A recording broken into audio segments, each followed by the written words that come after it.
Hello and thank you for joining us on the program Legislator of the Week, a program that showcases selected lawmakers based on their contributions to improve the state of affairs in Nigeria. I'm Lami Ali.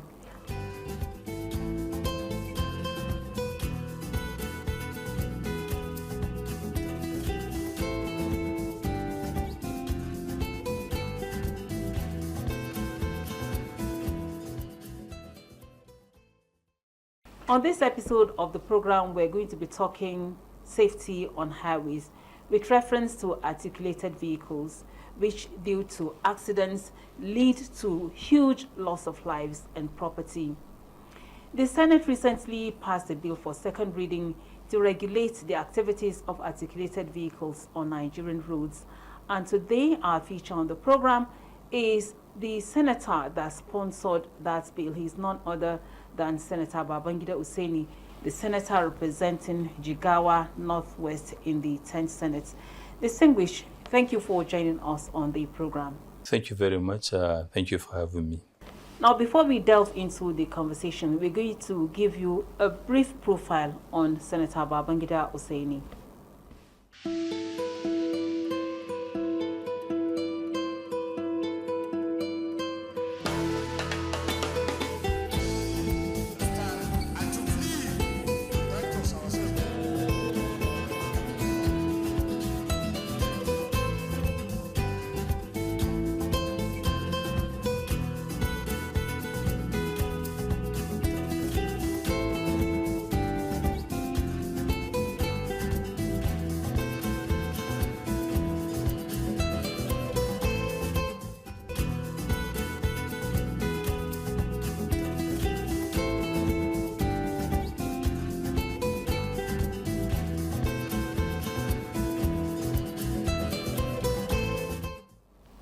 Thank you for staying tuned. Now, Senator Babangida, you recently sponsored a bill that seeks to regulate the activities of articulated vehicles on Nigerian roads, and the bill has already gone through first and second reading on the floor of the Senate. We want you to give us details of the proposed legislation. Thank you very much, and thank you for having me. I think the inspiration to come up with that bill, that piece of legislation, came as a result of the unfortunate incidents in my senatorial district, precisely on the 16th of October 2024, an articulated vehicle lost control and spilled petroleum products right within the center of Majia town. Over 200 people lost their lives. They were practically cremated and burnt to death. And then, of course, hundreds are still bearing the brunt of that incident. And then shortly after, another one happened in Lagos. Again, another one happened in Duko here in Niger State. The other one was also in Enugu. So it is becoming a recurring decimal in our daily life, and something needs to be done, and to be done urgently. And that was why I had to put up the bill to address this menace of articulated vehicle. The truth is, the Federal Highway Act of 2018 contained some elements of control, but those are residual controls that deal with the issues of articulated vehicles. The act is not deep enough, and then at the same time, it did not address some emerging trends in road transportation in Nigeria. So principally, these were the reasons. And of course, we have to, as legislatures, our duty is to look at issues and come up with solutions for them by enacting laws to address them. And that is precisely what we did. Furthermore, there is really no established record of the number of casualties and the number of accidents. But research over the period of time when I was trying to craft up and come up with this draft bill, the research showed that we have had 1,619 articulated vehicle accidents in Nigeria in between 2009 to 2022. And then, of course, we had lost more than 1,800 plus lives. Reported, actually. It could be more, because some are not even reported. Like in the case of Majia, up till today, there are some people that cannot be accounted for because they have practically melted from the inferno. So those are the surrounding issues that generated the need to have this legislation to address this problem. Is it just about controlling the drivers, or it also involves educating Nigerians on the risks and dangers associated with scooping products from such fallen vehicles? I think it goes beyond that. It encompasses a lot of requirements, or rather a lot of issues. The first one is about control, regulating the carrying capacity of articulated vehicles. The Federal Highway Act of 2018 precisely capped the carrying weight of articulated vehicle to about 30 tons.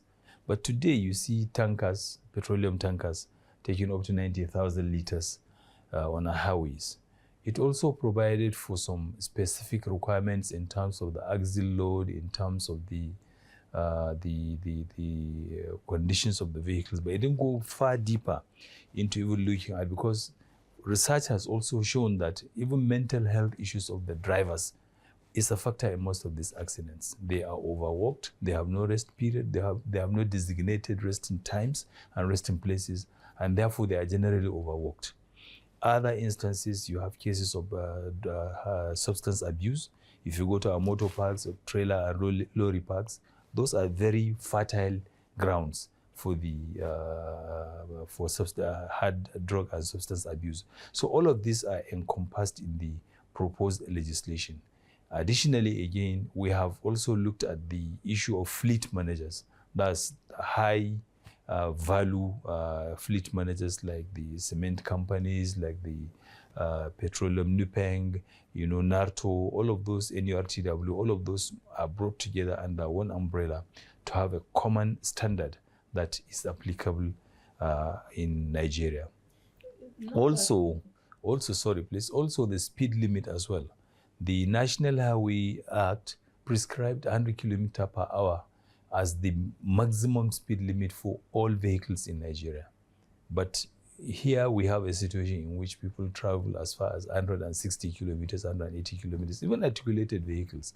So all of these are encapsulated in the Act so that we have a comprehensive bill that will draw from all of the existing acts to come up with a bill that will be far-reaching, and at the same time that will have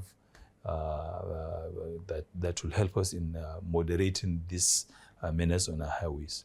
It is interesting to mention that in 2021 there was a similar incident in Lagos. I'm just trying to show the implication of the consequence of what articulated vehicles does even to our structures. There is a bridge, I think Toyota Bridge in Lagos. I think the Toyota bus stop, I think that's what they call it. An articulated vehicle fell, and then there was an inferno that affected the structures of the bridge itself. Up till today, the structural integrity of that bridge is still, suspect. So those are some of the issues that we are incorporating and that really required this piece of legislation.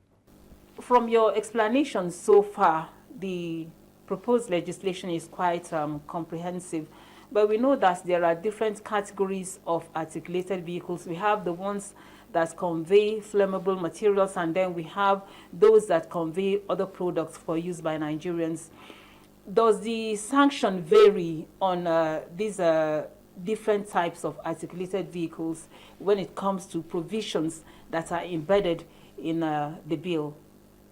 Actually, the bill, maybe let me just say this. It is not really true that only tanker drivers that carry inflammable materials wreak the highest havoc. No, not at all. In Lagos, for instance, you have articulated vehicles conveying containers from the wharf, from the port. Because of the some of the issues that I mentioned, the structural integrity of the vehicle itself, the electrical, the hydraulic. Shortly, there was this incident in Lagos. The driver was conveying liquefied natural gas, and he had brake failure. He was shouting through the rooftop, "Babu, brake, no brake, no brake, no brake," and then eventually rammed into stationary vehicles and then burst into flames. So it is not only inflammable materials. All articulated vehicles are to come under the gamut of this law. The containers that fall on innocent passengers, like the one that happened at Igamu Bridge near the National Art Theatre, innocent people with their families were moving, I think, to church on a Sunday, and then the container fell and crushed them to death. So this happened almost every day and everywhere. And even along our highways, we lost one of the most illustrious sons of my community in 2020 to a tanker accident, to a container falling on him. May his soul rest in peace, in Kazori. So it is not only tankers that carry inflammable materials that create this kind of problem, but even vehicles that are articulated vehicles that carry goods and services. You know, sometimes they lose control. In Obomosho, it happened. In Oyo, it happened. All of those corridors along the federal highways suffer this kind of unfortunate incidences. But if you are able to come up with a piece of legislation that is timeous, that is comprehensive, and that is proactive, we can be able to reduce the incidences to the barest minimum. You're watching Legislator of the Week on NTA Parliaments, and our guest on this episode is Senator Babangida Hussaini, representing Jigawa Northwest in the 10th Senate. And our discussion revolves around safety on Nigerian highways in relation to activities of drivers of articulated vehicles, as the legislation which is being proposed in the Senate seeks to regulate such activities to reduce or prevent entirely accidents which leads to loss of lives and property. Do stay tuned as we take a short message.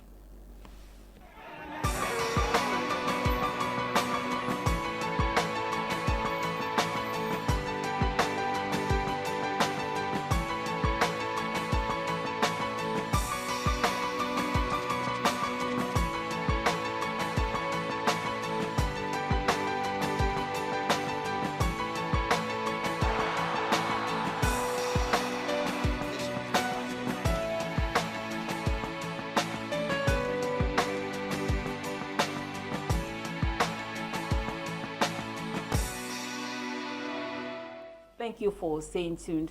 Now, distinguished, to continue the conversation, every proposed legislation or every regulation has sanctions.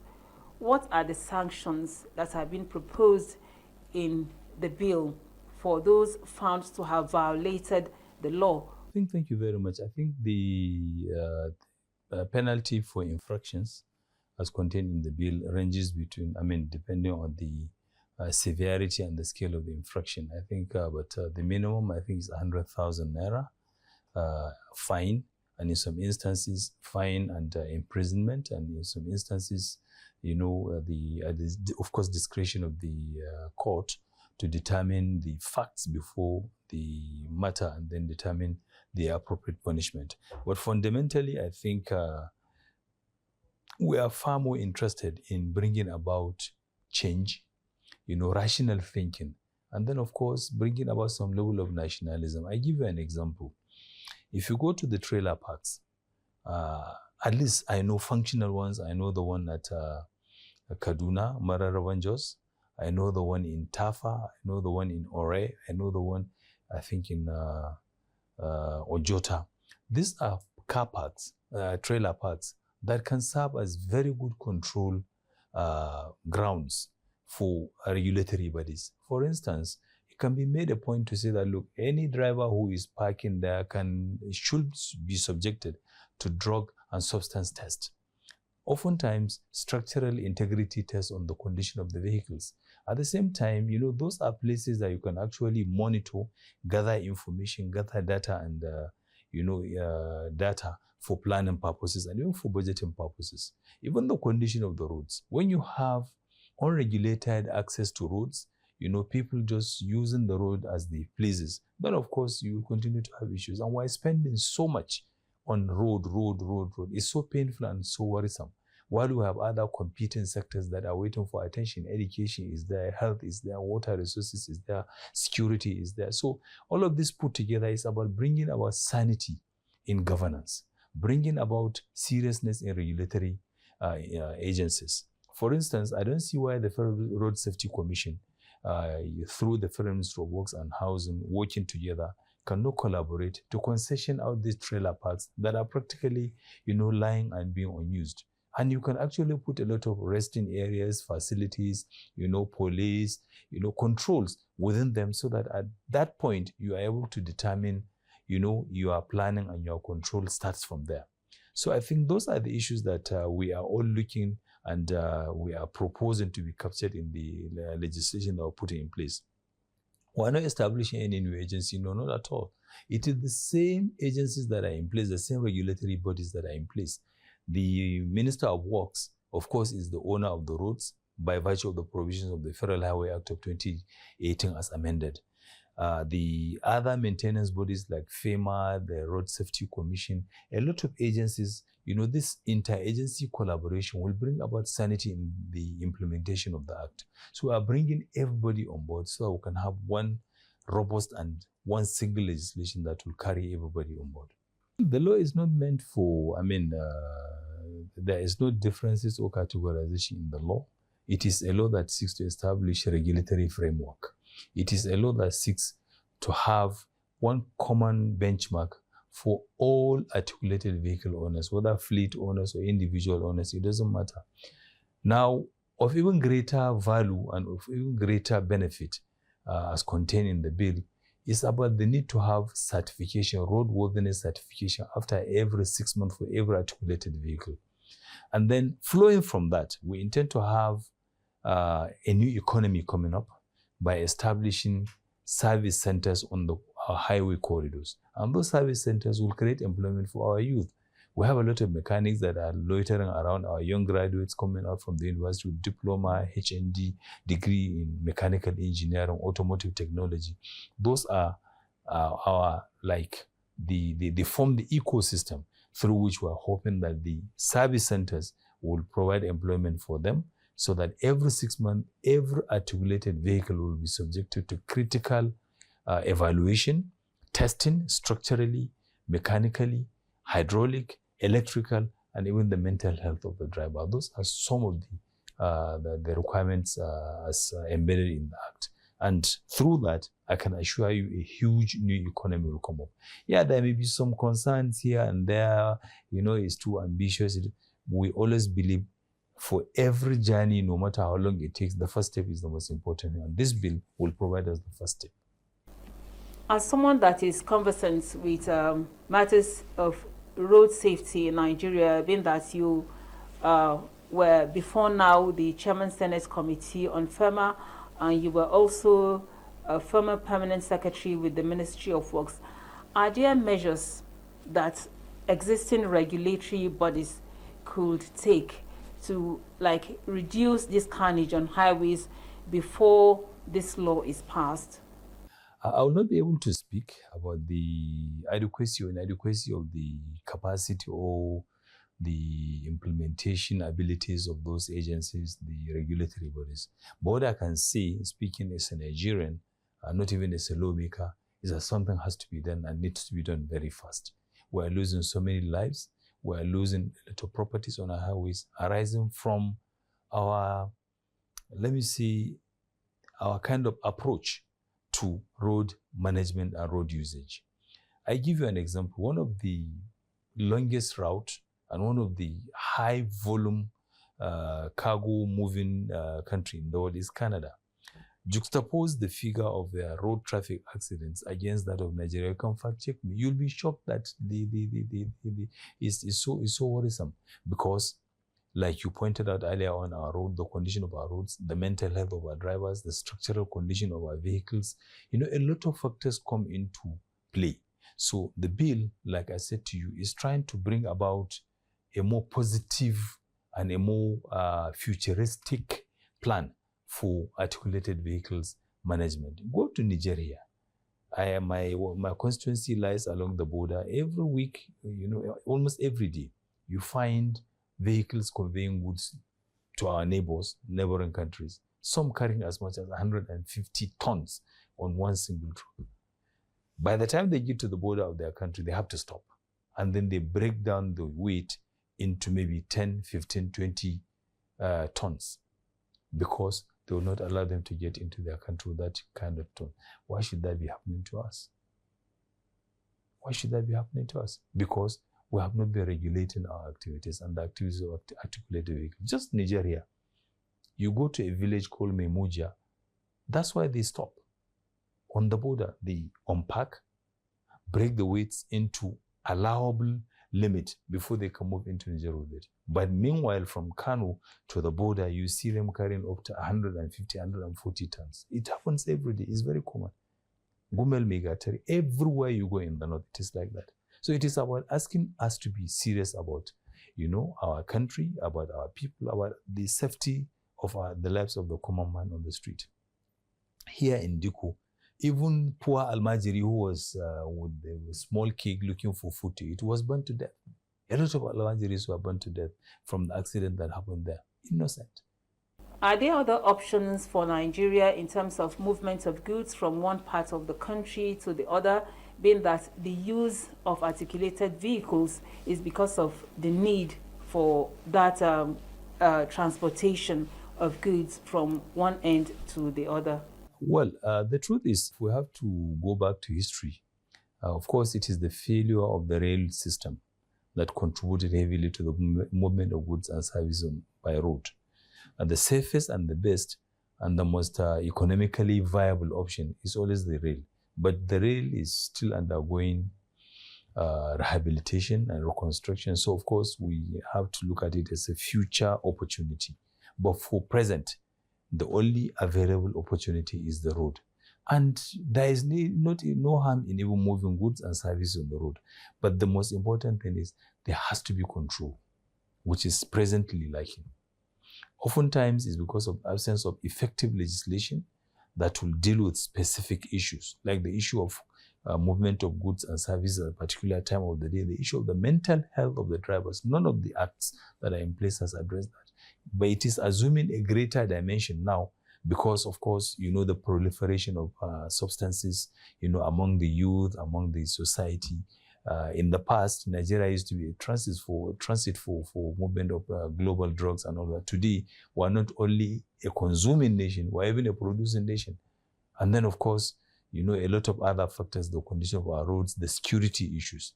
In the past, you have other road corridors. You have Tegina, Kagara, down south. You also have the Benin, Makodi, come through Plateau, down to Maiduguri. All of these roads are practically impassable now. Others arising from security problems, some because they are badly degraded. So the drivers mostly ply a particular route, Abuja, Kaduna, Kano, going off north, and then vice versa. So the point I'm trying to make is we have to operate and make our laws to really be alive and to make agencies to be responsible for their actions. So on a final note, what do you hope to see when this law comes to fruition? Okay, the intendment of the bill, first of all, is to bring about sanity in the operations of the articulated vehicles, control in the weight and the materials they carry, create a new economy by registering service and maintenance centers along the road corridors. 4, make agencies, regulatory agencies, the Road Safety Commission and all other agencies that deal with matters of road maintenance and road management and vehicle management to be, given the teeth to bite. Those are broadly the core areas that the bill intends to address. But of even greater concern is awareness. By part of the part of the content of the bill deals with the issue of awareness, because we need to keep on harping and keep on informing our populace about the dangers and the hazards of scooping fuel from fallen tankers, of being careful with articulated vehicles, of ensuring that only allowable maximum carriage weight is put on articulated vehicles. I think those are, broadly speaking, the key areas the bill intends to address. Thank you so much, distinguished Senator Hussaini, for your time and sharing those perspectives with us. Thank you for the opportunity, and God bless. And this is where we come to the end of this episode of Legislator of the Week. And our guest has been Senator Babangida Hussaini, representing Jigawa Northwest in the 10th Senate. And On behalf of all those that contributed to the success of this production, I'm Lami Ali, thanking you for your time and asking you to stay tuned as we bring you more programs.